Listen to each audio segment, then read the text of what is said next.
Hey, it's Amy Scott Grant. They call me the Spiritual Ass Kicker, and I'm here with the Spiritual Ass Kickers Discovery Deck. Specifically, I'm going to show you some examples. So we're just going to do one example per video, but I had asked a few real people to give me an example of an area where they're stuck right now. And I'm going to show you exactly how to do a clearing.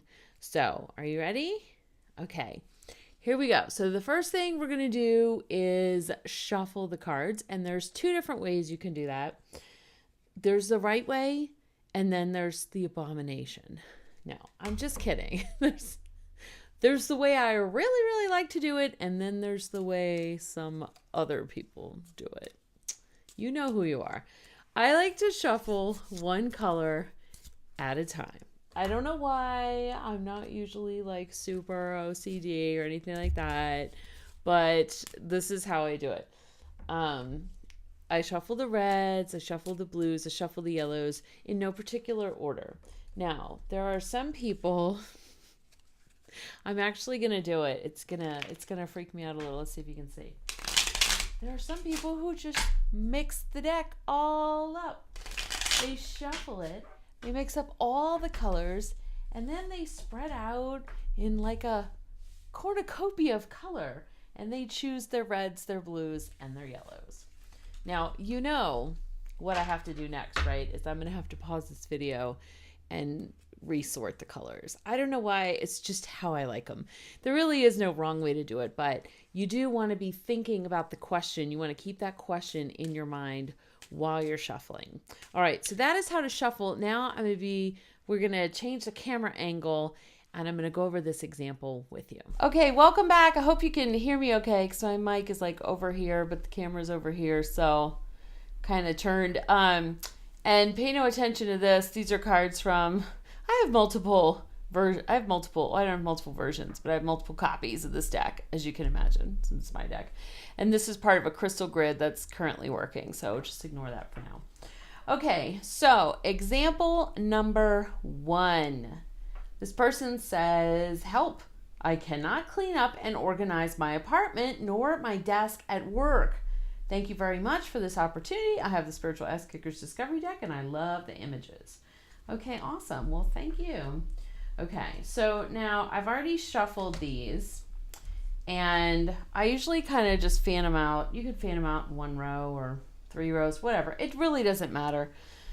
The point is, while I was shuffling, I was thinking about, okay, what is this person's block around cleaning up and organizing her apartment? Now, if you don't know how many to draw, you can use the die. I don't need the die. I'm going to draw 2 red cards. This one and this one, and then I just kind of set those aside. It's optimal to draw 2 yellow cards.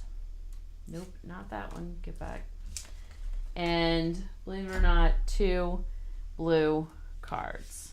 This one and this one.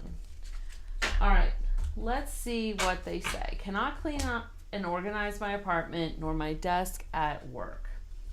Internal conflict. Yep, I definitely hear that.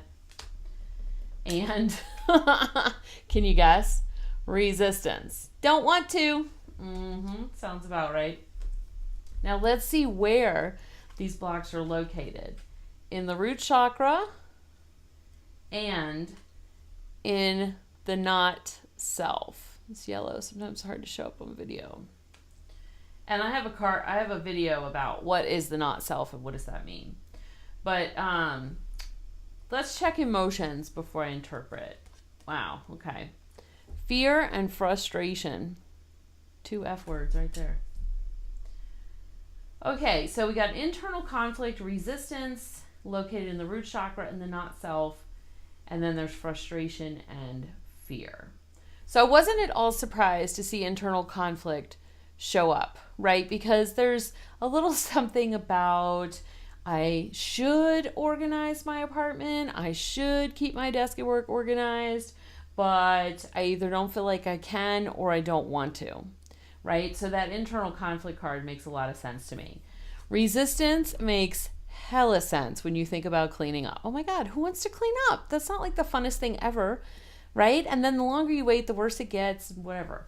However, when I drew this root chakra card, that's when some added information came in. Because you know, your root chakra is all about stability and feeling safe. And this feels like it particularly pertains to the office. In fact, I wonder if you have some belief around, there's something wrong in your mind, there's something wrong with having a neat and orderly desk. Like it means you're not working hard enough, or you're not busy enough, or you don't look busy, or your job is not valuable enough if you have time to clean your desk. That it feels like there's something unsafe to you about keeping your desk neat and orderly at work, like that's somehow going to result in you getting fired. You might even be able to look back in the past and see, like, did you get fired in the past, and were you really neat at work from that job? Then this card, the not self, this is some version of you that isn't really you, but you believe is you. Okay, that's in a nutshell what the not self is. It's a false self image. And when I check in on this, I feel like it has to do with what your beliefs are about tidiness and being neat and orderly. This is linked to your not self. So, for example, by the way, this would be easier for you because, like, you know yourself. So when you do this reading, you're like, oh, right, I could totally see this and that and that. I don't know this person at all. So I'm like, I don't want to say I'm speculating, but I mean, I kind of am. I'm throwing out some examples, and one of these is bound to resonate with her. Like, yep, that's the one. Okay. So the not self, let's see. It could be that you perceive yourself as a neat and orderly person, and you're frustrated, see that frustration, that you're not behaving as such. But maybe you're really not a neat and orderly person. Maybe you're more go with the flow. Or it could be that you are perceiving yourself as a slob simply because you haven't tidied up your apartment and your desk. Or it could be, like, you can ask yourself this: who does it say that you are if your apartment and your desk are a mess? And in contrast, who does it say that you are if your desk and your apartment are neat and tidy? I feel like whatever that is in conflict with who you really are. So there's an internal conflict between who you actually are and who you're perceiving yourself to be. Okay? And that's what's causing the frustration. Like, all of this stuff is about frustration. Then we have this fear card.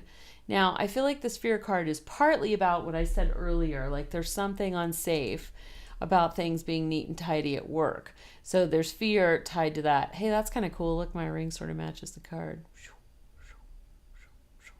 Anyway, so like, if you get neat and tidy, then like somehow you're going to lose your job or something. There's some fear, but there's also a big fear around what happens if you don't rein this in and get it under control. Like, maybe you're worried that you're going to become a hoarder, or that you're going to be drowned in paperwork, or that you're going to miss something important at work or at your apartment or whatever. So this should give you a pretty good idea of what there is to work on and what there is to look at. So there you go. There's your example reading with the Discovery deck for I cannot clean up and organize my apartment nor my desk at work. And you can get your copy of the Discovery deck at Amazon.com. Just Google my name, Amy Scott Grant, or go to shop.askamyanything.com. All right, see you in the next video. Bye.